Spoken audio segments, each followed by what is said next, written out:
Jangan lupa subscribe channel Imato Legenda Puisi. Sekian dan terima kasih. Hahaha.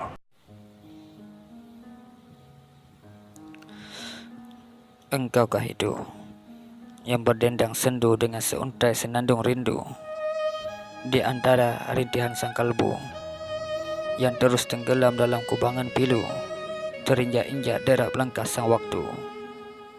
Engkaukah itu yang menimpaku bertonton rindu dengan sejuta lembar bayangmu, merebut tiap hempasan nafasku, mengikat tiap persendian tulangku. Dengan merindukanmu, aku menemukanmu. Engkaukah itu yang mencintaiku, yang melengkapi semua asaku, yang bermain di atas taman hatiku, yang selalu berdendang di ujung rinduku, yang takkan hilang meski disapa mesra sang bayu. Engkaukah itu yang perlahan menaklukkanku. Aku merindukanmu. Sudut sepi ketika itu. Kembali aku merindukanmu. Sangat rindu gundah, resah dan gelisah menari-nari di kalbu, bercumbu dengan setumpuk rindu yang membelenggu. Masih ku ingat saat itu. Ya, saat itu, saat kau bunuh aku dengan diammu.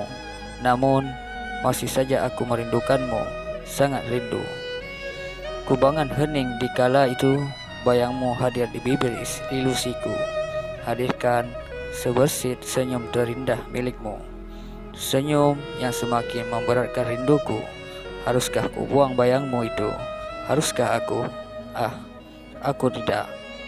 Dan tak akan mampu. Wahai engkau, dengan cara inilah aku mencintaimu. Kamar sunyiku saat itu. Seyup-seyup ku ingat kembali kisahku. Ku tahu apa yang kau temukan. Cintamu cuma itu. Cinta yang membuka mataku, pula yang membuka hatiku. Dan dalam hatiku aku melihatmu, bidadariku. Hingga takkan bosan aku bisik di telingamu, aku merindukanmu. Di dalam dada, jika dibelah dadaku, akan nampak semua yang ada di angan dan gunung dan lembah. Ada pohon di pinggir sawah, ada jalan setapak menuju rumah.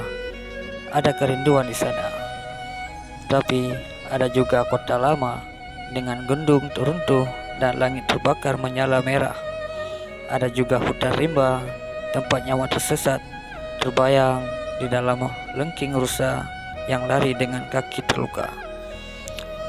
Sudah berkumandang sebelum sempat bersuara, kalau kerinduan tak terangkum dalam dada, bagaimana kata seakan terbit dari tiada tangan akan hampa meraih ke udara.